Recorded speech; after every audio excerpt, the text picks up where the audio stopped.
Creator, സൃഷ്ടാവ്, ദൈവം. സുരേഷ് പറഞ്ഞത് ശരിയാണ്. I M God, media God. ഇവിടെ പലരുടെയും തലയിൽ എഴുതുന്നതും മായ്ക്കുന്നതും ഞാനാണ്. ഏതുന്നതന്റെയും. രാഷ്ട്രത്തലവൻ, പണക്കാരൻ, രാഷ്ട്രീയ നേതാക്കൾ, ഇവന്റെ ഒക്കെ ലൈഫ് ഇന്ന് എന്റെ കയ്യിലാണ്. എവിടെ ബോംബ് പൊട്ടണം, എവിടെ ട്രെയിൻ മറിയണം, മരിക്കേണ്ടവൻ എങ്ങനെ മരിക്കണം, എല്ലാം തീരുമാനിക്കുന്നത് ഞാനാണ്. പഴയ നവഭാരത് ടൈംസിലെ വെറും ജി കൃഷ്ണമൂർത്തി, ഇന്ന് വിശ്വനാഥൻ. ബൈ ചാൻസിന് കിട്ടിയതാണെങ്കിലും നല്ല പേര്, വിശ്വനാഥൻ, വിശ്വത്തിന്റെ നാഥൻ, അതായത് ദൈവം.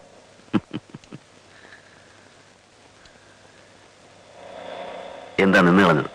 സാറ് മദ്യപിച്ചിട്ടുണ്ടോ? ഇല്ല, ഒരു തുള്ളി പോലും കഴിച്ചിട്ടില്ല. അതിന്റെ ആവശ്യമില്ല. വരൂ.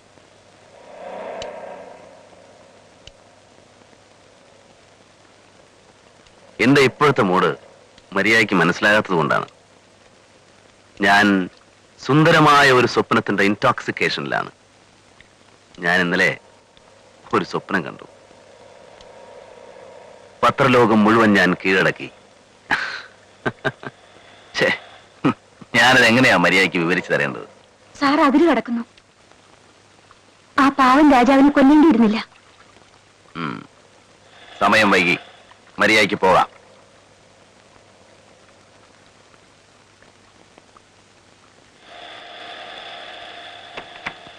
മരിയ, നീ എന്നെ ചോദ്യം ചെയ്യരുത്. സാർ, ദയവ് ഇത് സുരേഷിനോട് പ്രതികാരം ചെയ്യരുത്. എനിക്കവന് ഇഷ്ടമാണ്.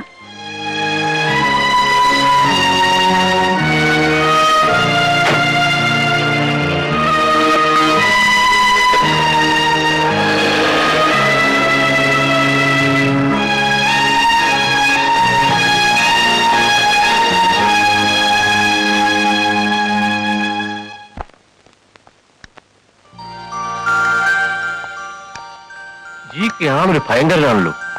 ഇന്ത്യയിൽ ഒന്നാം കൂടെ ജേർണലിസ്റ്റുകൾ മുഴുവൻ ഇവിടെ ഉണ്ട്. അതിരിക്കട്ടെ, വിശ്വനാഥനെ കണ്ടതില്ല.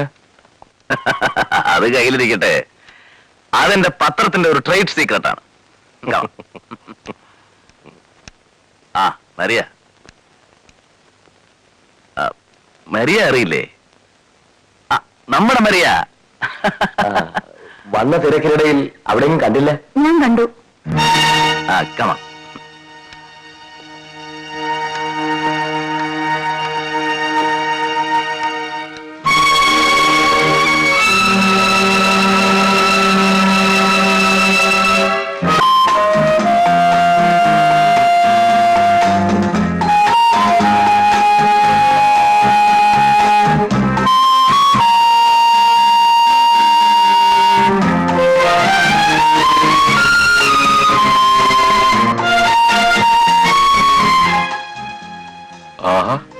Beautiful setup.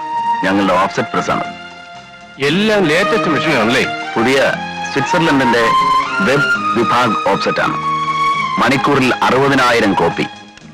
ഇന്ത്യ മുഴുവൻ എഡിഷൻ തുടങ്ങുന്നത് ഒരു പഴയ തിയറിയാണ്. എനിക്ക് ഒറ്റ എഡിഷനേ ഉള്ളൂ. ഇവിടെ ഇരുന്നുകൊണ്ട് ഞാൻ എല്ലാം ഓപ്പറേറ്റ് ചെയ്യും. മിസ്റ്റർ നായർ,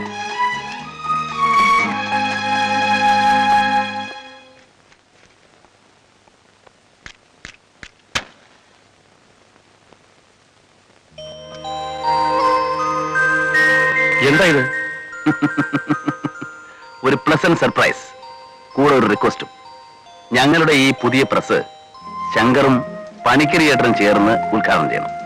ജികെയുടെ പേപ്പറും ജികെയും ഒരുപോലെയാ, എപ്പോഴും അൺഎക്സ്പെക്ടഡ്. അവിടാണ് സ്വിച്ച്.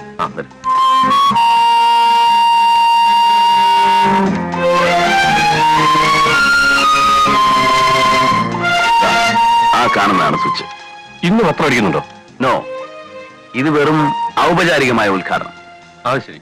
ഭാവിയിൽ ഇന്ത്യൻ പ്രധാനമന്ത്രി വരെ അയക്കാവുന്ന ഒരു കേന്ദ്രമന്ത്രിയും ഡെമോക്രാറ്റിക് കക്ഷിയുടെ അഖിലേന്ത്യാ പ്രസിഡന്റും ചേർന്ന് ഉദ്ഘാടനം ചെയ്ത ഈ സ്വിസ് പ്രസിന്റെ ആദ്യ പ്രിന്റിംഗ് നിങ്ങളുടെ അന്തസ്സിനും ആഭിജാത്യത്തിനും ചേർന്ന ഒരു ന്യൂസ് കിട്ടുമ്പോഴായിരിക്കും. അതിന് എന്നാണ്? അതിന് ഇനി അധികം താമസമില്ല.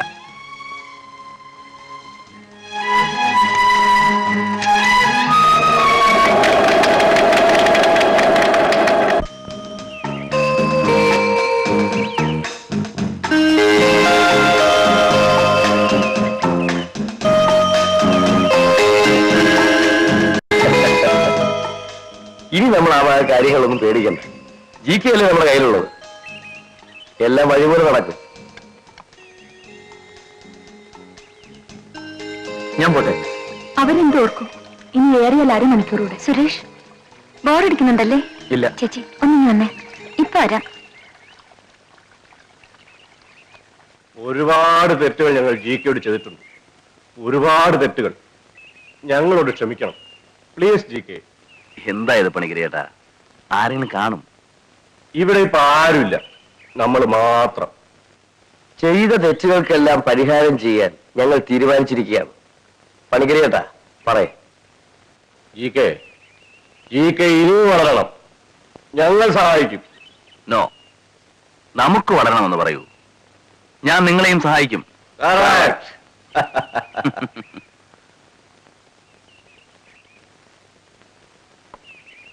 ജി കെയോട് മാത്രമായിട്ടൊരു രഹസ്യം.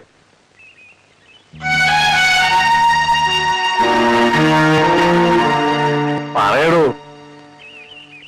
പണിക്കരി ഏട്ടൻ പരമരഹസ്യമായിട്ട് ഇവിടുന്ന് അങ്ങ് മുങ്ങും നൈനിറ്റോളിലേക്ക്. ഇലക്ഷൻ അല്ലേ വരുന്നത്, സ്ഥാനാർത്ഥി ലിസ്റ്റ് തയ്യാറാക്കാനാ. ഇവിടെ ഉള്ള ഒന്നും നടക്കില്ല. ലിസ്റ്റ് തയ്യാറായാൽ ആദ്യം തരുന്നത് എനിക്കായിരിക്കും. കേട്ടോ ജിക്കെ, ഇലക്ഷനിൽ നമ്മളെ ജയിക്കൂ. ഇന്റലിജൻസ് റിപ്പോർട്ട് അങ്ങനെയാ പറയുന്നത്. ശരി? ഡൗട്ട്? നോ, ആ. ഡെഫിനറ്റ്. ഇലക്ഷനിൽ കഴിയട്ടെ ജിക്കെ. ഇവിടെ പലരും പലരുമാവും. ഈ ചക്കരനുള്ള ഇവൻ റെഡ് ഫോർട്ടിൽ പ്രസംഗിക്കും. പിന്നെ അന്ന് നമ്മൾ ഒന്നായിരിക്കണം. പിന്നെ ഷുവർ.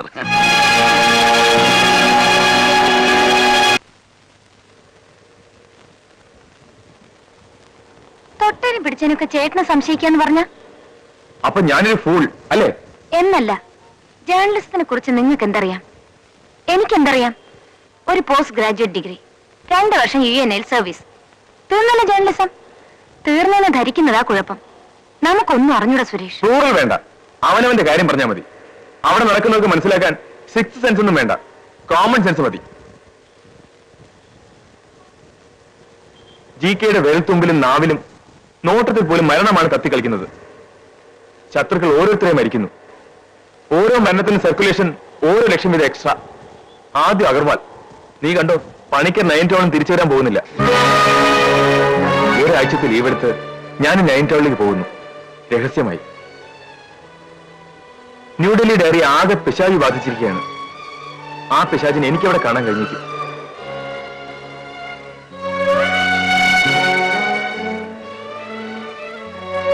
നീ എന്റേതാണെന്ന് തോന്നിയതുകൊണ്ടാണ് ഞാനിതൊക്കെ പറയുന്നത്.